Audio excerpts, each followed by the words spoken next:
Welcome to another Macular and Me webinar from the Macular Society. This is one of our recorded sessions where we focus on things that relate to people of a working age, so a working age focus.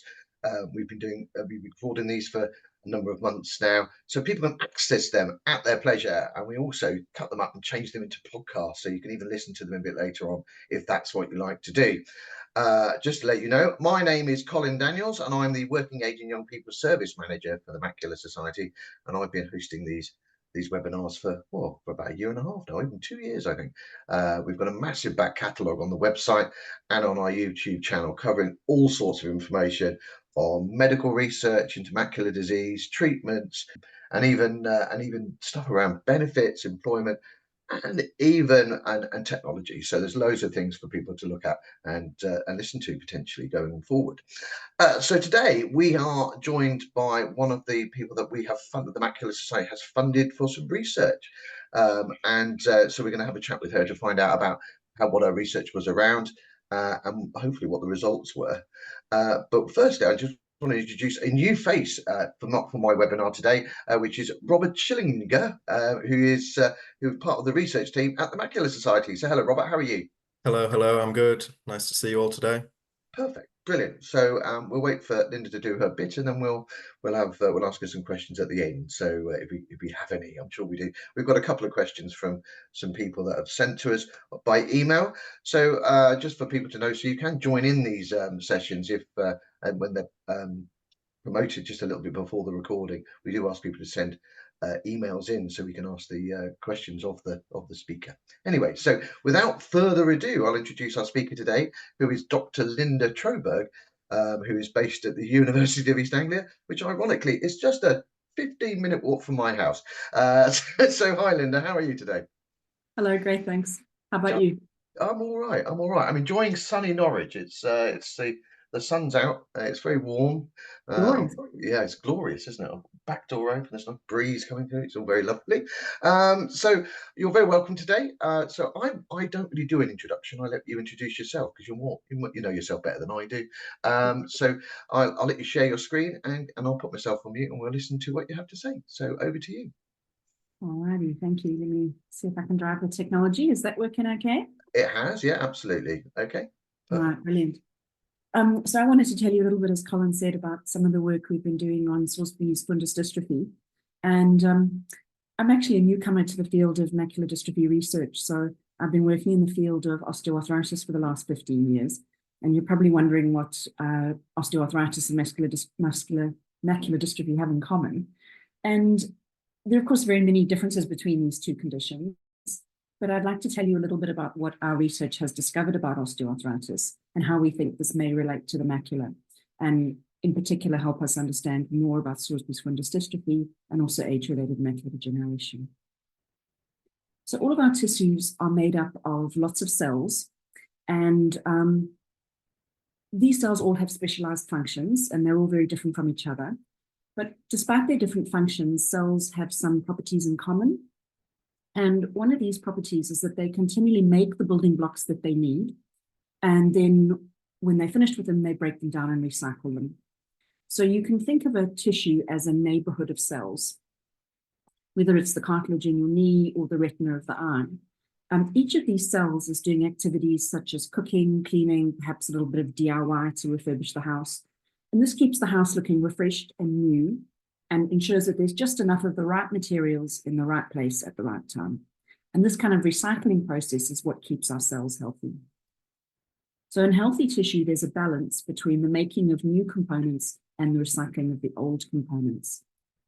This balance is disrupted in osteoarthritis. There's too much breaking down of components. So on the left-hand side, normal cartilage has a smooth surface, whereas in osteoarthritis, there's too much breakdown of the cartilage that leads to a rough surface to the cartilage. And that's what causes pain in the joint and difficulties with movement.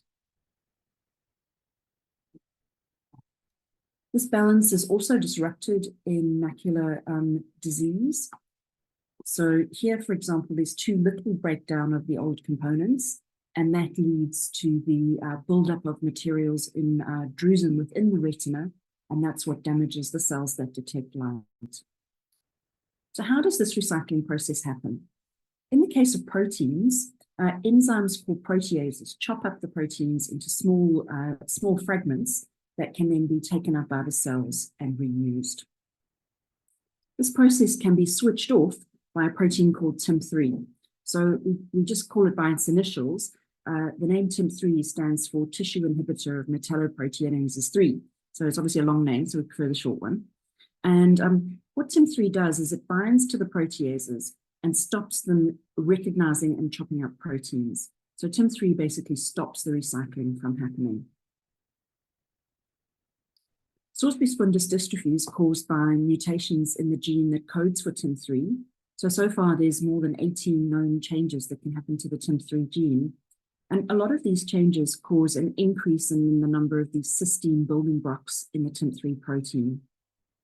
And a lot of research over a long time has shown that these changes cause the TIM3 protein to accumulate in the retina. So if too much TIM3 builds up in the retina, the proteases are blocked too much. So because of that, there's too little turnover of the protein components within the eye, and that's what then leads to damage of the retina. So, whoops, wrong direction. So what is it that causes these SFD variants of TIM3 to build up in the retina? Looking back at our work on osteoarthritis, we studied the cells of the joint and the immune system to look at how TIM3 is controlled. And surprisingly, this showed us that the TIM3 protein itself is recycled. So it can either accumulate around cells, there is a layer of sticky sugars that the TIM3 can stick to, or the TIM3 can be caught by a recycling molecule called LRP1, and that takes the TIM3 into cells where it's broken down. In healthy tissues, these two processes of accumulation outside of the cell and breakdown within cell, these two processes are balanced so that there's a healthy amount of TIM3 in the tissue and a healthy amount of tissue turnover. In osteoarthritis, this balance is disrupted. So there's too much TIM3 taken into the cells and broken down, and that means the proteases outside the cell can be very active, and overall the tissue can be broken down, which is what leads to joint pain. So we wondered whether the same process might occur in the retina, and whether in Sorsby's fundus dystrophy and age-related macular degeneration, perhaps the balance has shifted in the opposite direction. And that's what could lead to accumulation of too much TIM3 outside of the cell. This would then cause the formation of the drusen and further reduce the turnover of proteins in the eye. So the Macular Society was interested in these questions as well. When we started this work, we had three main questions. We wanted to know whether TIM3 is also recycled in the retina in the same way that we found it in cartilage. We wanted to know whether the SFD variants of TIM3 are recycled differently. We wanted to know what controls TIM3 recycling in the retina and whether this process also occurs in AMD. So in 2021, the Macular Society awarded us a PhD studentship to look at these four questions. And we recruited an excellent PhD student, Jacob Betts, who joined us in Norwich in October 2021. And the first thing Jacob did was to make artificial pieces of DNA that can express the SFD variants of TIM3 in retinal cells that we grow in the laboratory. And one of the first things Jacob noticed was that the retinal cells don't like making the SFD variants of TIM3. Here, Jacob grew the retinal pigment epithelial cells in the laboratory and instructed them to either make the regular version of TIM3 or two SFD variants of the protein. And these are named by the particular mutation that occurs. So the one version of TIM3 is called Y191C, and the other one is called the S204C variant. So we analyzed these cells with a dye that stains the TIM3 green. And what we saw is the cells expressing regular TIM3 expressed a huge amount of the protein, whereas the cells expressing the two SFD variants expressed only really small quantities of these protein. But there's something about these proteins that the cells really don't like making them. So we think that they're quite toxic to the cells. So what this meant we had to do was we had to grow a lot more of the cells making the SFD versions of TIM3 so that we had enough to do our experiments. We isolated the regular and the SFD variants of TIM3 So we have a little column that we pack with beads, and these beads specifically bind to the TIM3 protein, and that means we can then wash away any of the other proteins that the cells have made. And then we then release the TIM3 from the beads so that it's completely free of any other protein, so it's nice and pure. And then we can then use that for our experiments. And once we've eluted the TIM3 from this column, we again stain it with a green dye to see how much of the TIM3 protein we have. And we found that we were able to purify enough of the regular and also the SFD variants of TIM3. The main experiments that we did was to see how fast TIM3 is taken up into cells. So we grow the retinal cells in the laboratory, and we add TIM3 to the liquid surrounding those cells. And over time, we see that the amount of TIM3 in the liquid decreases, and that is because the TIM3 is taken up into the cells and broken down. So again, we stain the TIM3 green, and we can measure that amount of green signal over time. And what we found is the amount of green signal, the amount of TIM3 outside of the cell decreases over time. And we did these experiments a number of times, and we were able to measure how much TIM3 was present at each time. And we found that the amount of TIM3 reduced by half within 3 hours. So we call this the half-life. It's a measure of how fast a protein is taken up and broken down. And this half-life of about 3 hours for the regular version of TIM3 is very much in line with what we saw previously in cartilage and in immune cells. So we think there's a similar sort of a process happening in these retinal cells. So we then went on to look at the SFD variants of TIM3, and two of these proteins, so S204C and Y191C, these two forms of TIM3 were taken up much more slowly than the regular TIM3. They were taken up so slowly that we couldn't really work out a half-life within, sort of range of 3 hours. In general, we think the half-life is probably about sort of 15 hours. So these proteins are taken up much more slowly by the cells than the regular version of TIM3. And we think that this is probably why they accumulate in the retina. So their recycling process is much delayed. What was really fascinating to us was another SFD variant that we studied, the H181R version of the TIM3 protein. And much to our surprise, this protein was taken up really fast. So it was taken up exactly the same as the regular TIM3.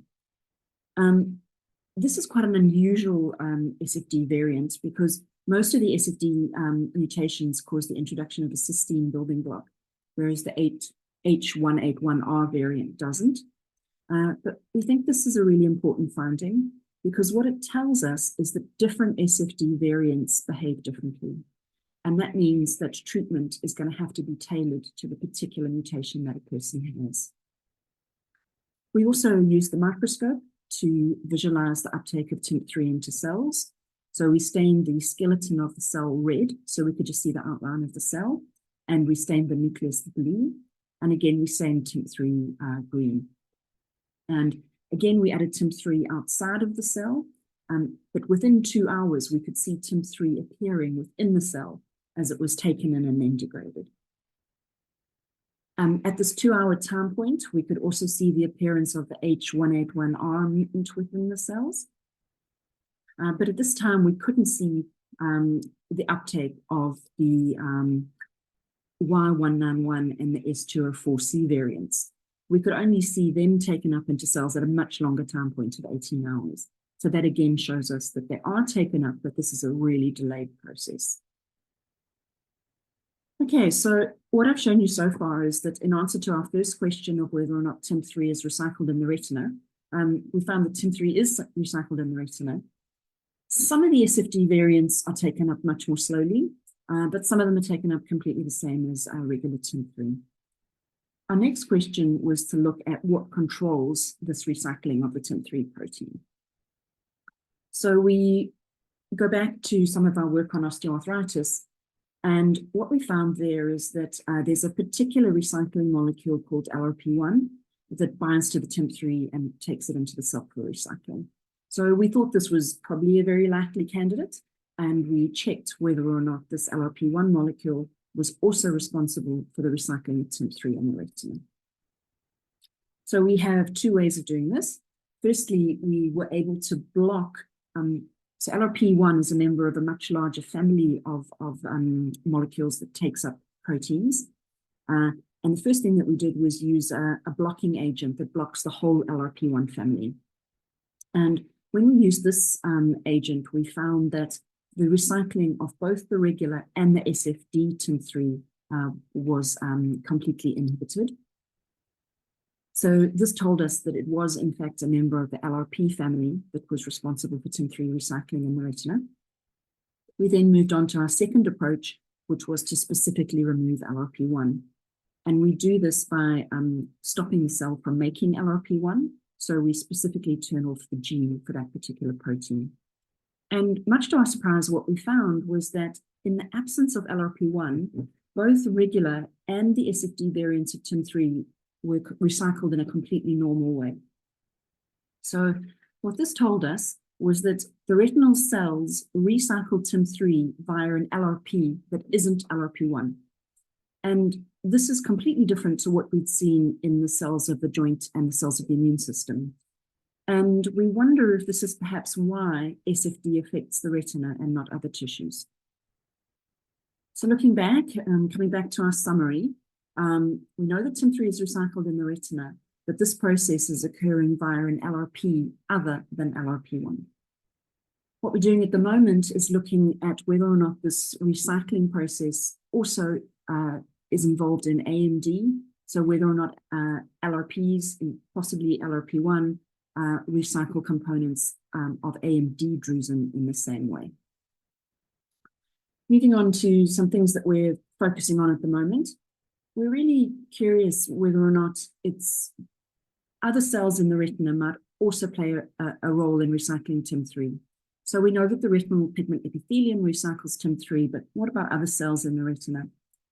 So to do this, Jacob and I visited the co-supervisor on the project, Tony Day, at the University of Manchester, and we learned a powerful new technique called RNA-scope that lets you see which particular cells in a tissue express which genes.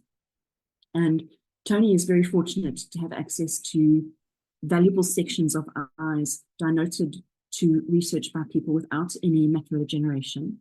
And we stain these sections to see which cells express TIM3 and which cells express LRP1.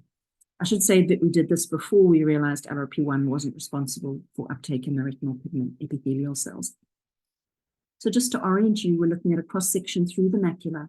So we expect to see the retinal pigment epithelial cells, below that the Bruch's membrane, and then the choroidal blood vessels, and underneath that the sclera.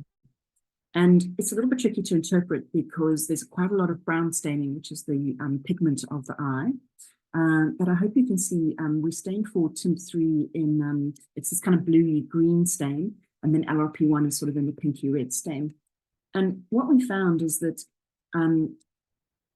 a number of cells in the retina express TIM3 and LRP1. So in particular, there's a lot of it expressed in the sclera, but these proteins are also expressed in the choroid. And the choroid sits very close to where the TIM3 accumulates in the Bruch's membrane. So we're really interested in looking at whether or not these choroidal cells also play a part in this recycling of TIM3. And if they do, what receptor do they use? We think it's important to look at both sides of where the TIM3 accumulates. So we've so far focused on the retinal pigment epithelium, but we're really interested now now that we have a better handle on what's happening in the retinal pigment epithelium, we want to use those techniques to look at the other side of the Bruch's membrane so that we can understand what's going on both sides of the membrane. Another thing that we are really interested in is the sticky sugars around cells. So when we looked at osteoarthritis, we found that these sticky sugars can actually hold TIM3. So how much TIM3 there is in the tissue depends on the balance between these sugars and the recycling molecule. The Macular Society supported Jacob to attend a big conference in Seattle this year. It's held by the Association for Research in Vision and Ophthalmology. And Jacob presented our work and heard updates from research going on around the world. And we were particularly interested in research by an American group that showed that levels of these sticky sugars are significantly higher in early and intermediate age-related macular degeneration. So this has just reinforced our interest in looking at what happens to these sticky sugars, both in SFD and AMD, and whether or not this has an impact on the recycling of TIM3. Okay, so looking back then, we have found that TIM3 is recycled in the retinal pigment epithelium. This occurs via an LRP other than LRP1. We found that some SFD variants of TIM3 are recycled via this process much more slowly than the regular TIM3, and we think this is why they accumulate in the retina. Unsurprisingly, we found that some SFD variants actually recycle really fast, so as fast as regular TIM3. And what this means is that different mutations have different molecular consequences. And because of that, personalized medicine is really important. What are we still looking at? We're really curious which LRP recycles TIM3 in the retinal epithelium. We have a couple of candidates that we're looking at. We want to know if other cells are involved, in particular the choroidal blood vessels that lie underneath the Bruch's membrane. What's the role of the sugars? And does this recycling process also contribute to the development of drusen in age-related macular degeneration? So we're really grateful to the Macular Society for our support, and I'm personally really grateful to Jacob for all the wonderful work he's done on this project, and to our co-supervisor, Tony Day. And I would love to know if you have any questions or thoughts. Look, Linda, that was brilliant. Everyone's been very busy. It's very clear. I know that our SFD group, we have an online SFD group, have been very interested in what you guys have been up to. So it's really interesting to hear that the potential of sort of personalized treatment, and that's probably because you know, or at least your study will direct people in that direction, because they know that there's different variants. They know they're very, very intelligent lot. They know lots about their conditions. So, Robert, have we got any? Have we got any questions? Yeah, so I've got a few questions, but first I just want to say that was very interesting, great project work, and well done to Jacob for the PhD and getting to the end of his PhD. Fantastic work with that. So to start off with, if the TIM3 isn't regulated in other parts of the body, like the bones, and someone develops osteoarthritis, are they more likely to develop a macular condition? Like, is that TIM3 dysregulation in another part of the body, is that a biomarker for TIM3 dysregulation in the eye? We're always sort of asked this question in terms of, you know, there are a lot of sort of unknowns when it comes to TIM3 regulation. So what it seems to us is that it's quite tissue specific, so that it's regulated almost independently in different tissues. We don't have any indication that you know, osteoarthritis increases your risk of any macular degeneration. Of course, age is a risk factor for both. And there's quite a lot of work coming out, for example, in the heart and in the brain, to say that the sugars change with age. So we know there are lots of things that can change them, like inflammation, various diseases, but also just age. And so I do wonder whether changes to the sugars with age could perhaps increase your risk of osteoarthritis, and perhaps also have an impact on your risk of age-related macular degeneration. Another question we're often asked is whether or not people with SFD, because they have more TIM3, so are they more protected from osteoarthritis? But honestly, that's not something we've ever seen. And I think the reason for that is that people don't go to their doctor to complain that they don't have osteoarthritis. So unless you do a really big study, you know, that's not something that's been reported. So it's a fascinating question, you know, how the TIM3 is controlled in different tissues. And I'm afraid I think that's another thing this project has shown us. You know, beforehand, we looked at 2 cell types and thought we understood this process. And it's in looking at the retina that we found actually it's different in the retina. So who knows what we'll find in other cells. Fair enough. And then a follow-up to that is kind of related from one of our members. She was asking if you know about different conditions that are on the same gene as Sorsby fundus dystrophy. So she sent a paper in, and there was a lung condition that is associated with the same gene that's associated with Sorsby fundus. So are there many conditions that are associated to the SFD gene?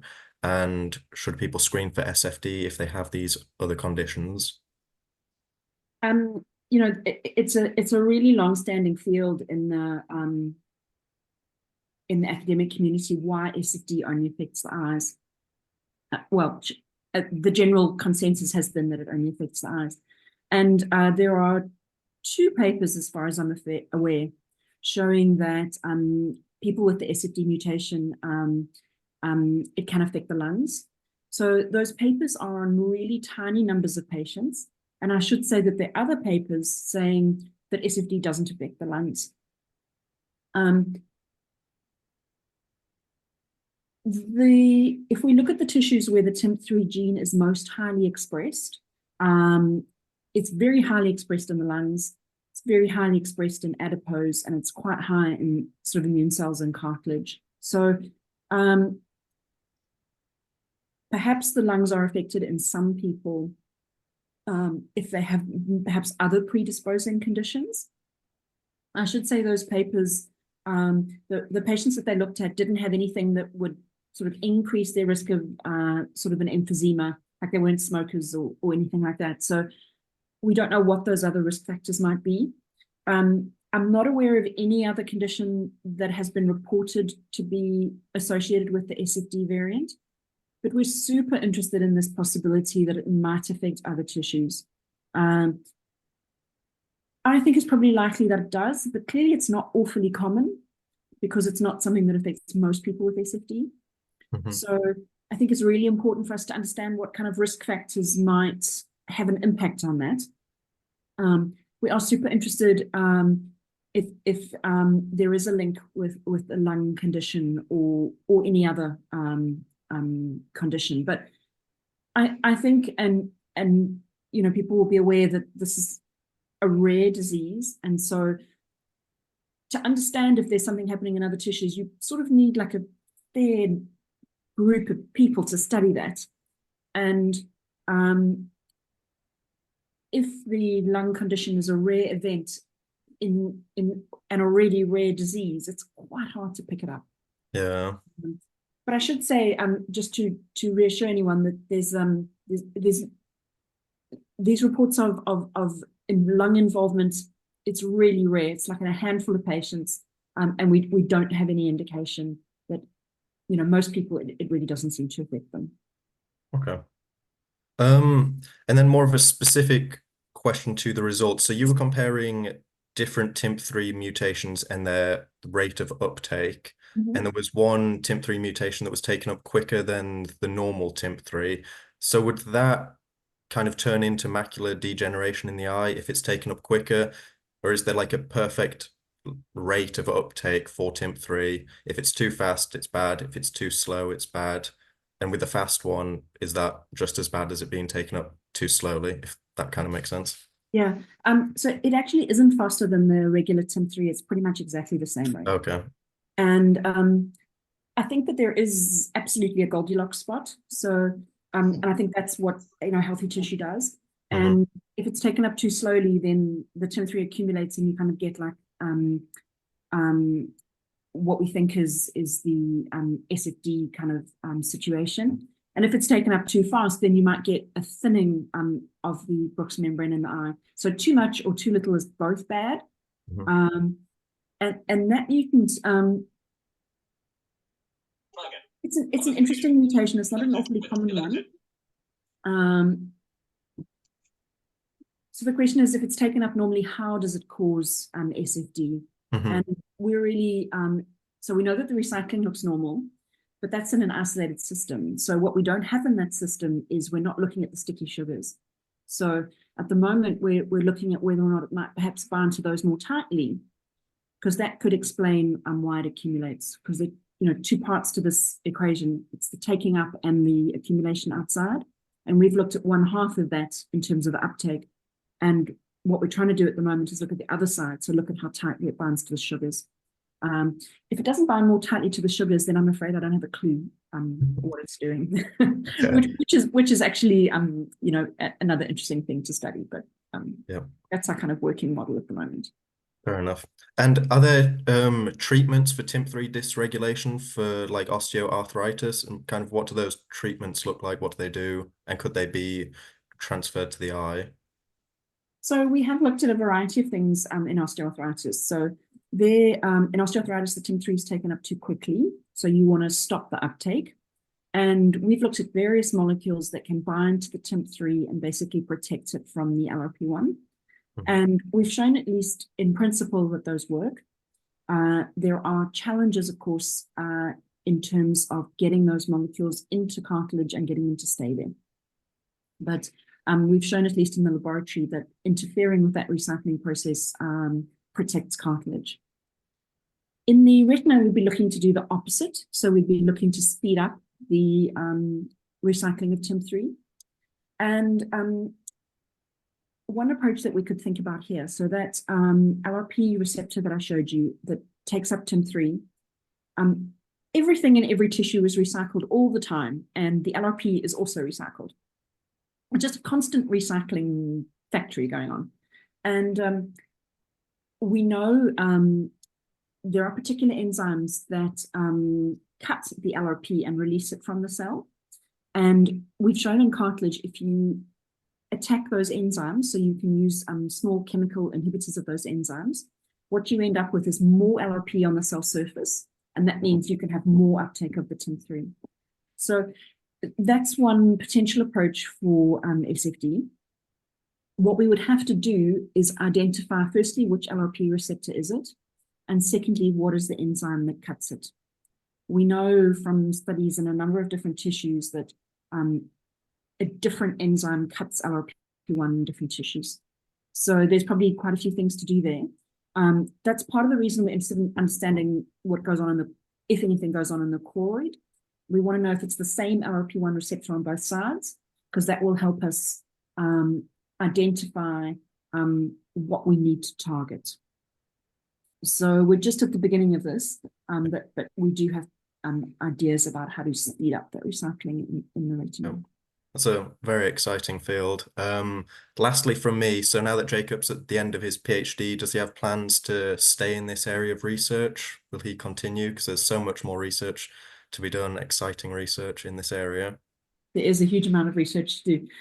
So Jacob has actually got onto the scientist training program, which is run by the NHS. And so he will be, what he'll do after his training is he'll be a lab scientist in the NHS.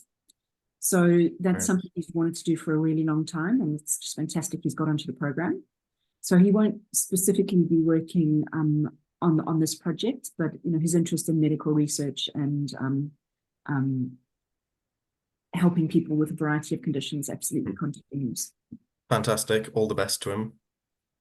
Colin, did you have any other questions? No, Robert, you've dealt with them all. I think yes, honestly, very good questions. Well, Linda, it's been fabulous. It's really good to see that our you know, the work that Jacob has done through our research funding has made a real step forward. It appears it's been really great. It's clearly very exciting, and you're very excited about it too, which is always nice to hear. Yeah. So so thanks very much. Well, and that kind of draws us to an end of our session here today, then. So which is great. As I say, this will be posted. This will be posted on YouTube and on the Macular Society website at the end of August, so that'll be really worthwhile watching, I think. And we'll be looking forward to the next one in September. So it just leaves me to say thank you to Robert for joining us today. You're a really good asset, so thank you again. I will definitely be inviting you back.